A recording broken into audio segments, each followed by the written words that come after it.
नमस्कार। आप सभी को हमारे चैनल पे बहुत बहुत स्वागत है और उम्मीद करते हैं कि आप सभी स्वस्थ और सुरक्षित होंगे। जैसा कि मैंने अपने थंबनेल में लिखा है, महाराष्ट्र में नरेंद्र मोदी की रैली में के बारे में, तो मैं आपको उसकी थोड़ी पृष्ठभूमि पहले दे देता हूँ, फिर मैं मेन टॉपिक पे आऊँगा। महाराष्ट्र में जिस तरह से उद्धव ठाकरे गुट, जो पहले शिवसेना कहलाती थी, उनका और बीजेपी का गठबंधन टूटा लास्ट टाइम, उससे बहुत ही ज़्यादा पॉलिटिकल इम्बैलेंस हो गया और उसका फ़ायदा महाअघाड़ी ने उठाया और शरद पवार और कांग्रेस ने मिल के सरकार वहाँ बनाई, जिसको बाद में अजीत पवार के चलते गिरना पड़ गया। और आज अजीत पवार के चलते एक बार गिरा और उसके बाद शिंदे साहब के चलते उन्होंने पूरे शिवसेना को ही तोड़ के रख दिया, क्योंकि शिवसेना का जो फाउंडिंग स्टेटमेंट था या विज़न था, उस पर शिवसेना चल ही नहीं रही थी। तो जो उद्धव ठाकरे साहब है और उनके जो लेफ्ट हैंड है और माउथ पीस है संजय राउत साहब, दोनों ने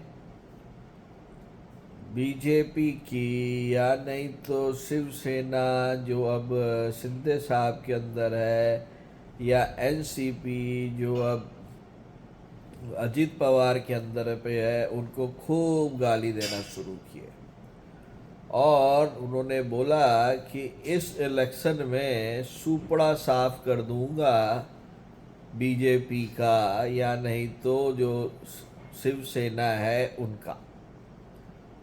और आप तो जानते ही होंगे कि संजय राउत साहब में घमंड इतना है कि उसका कोई हल नहीं, हालत नहीं है। लेकिन इन सारी चीज़ों को बीजेपी ने एक झटके में जीरो कर दिया। कल जिस तरह की रोड शो नरेंद्र मोदी ने मुंबई में दिखाई, वो एक रोड शो उद्धव ठाकरे के 100 रोड शो के बराबर है। उद्धव ठाकरे जी का जो भी वहाँ पे मान और सम्मान है, वो उनके पिता और माता के चलते है। लेकिन उनके पिता से इतना अच्छा रिलेशनशिप था मोदी साहब का, और मोदी साहब का डायरेक्ट अटैक यदि उद्धव जी के तरफ था, तो वो ये दर्शाता है कि उद्धव जी की आइडेंटिटी अब विलुप्त हो गई है एज ए शिव सैनिक, क्योंकि उसने एज ए शिव सैनिक कुछ नहीं किया और उसी के चलते उनकी पूरी की पूरी पार्टी टूट गई।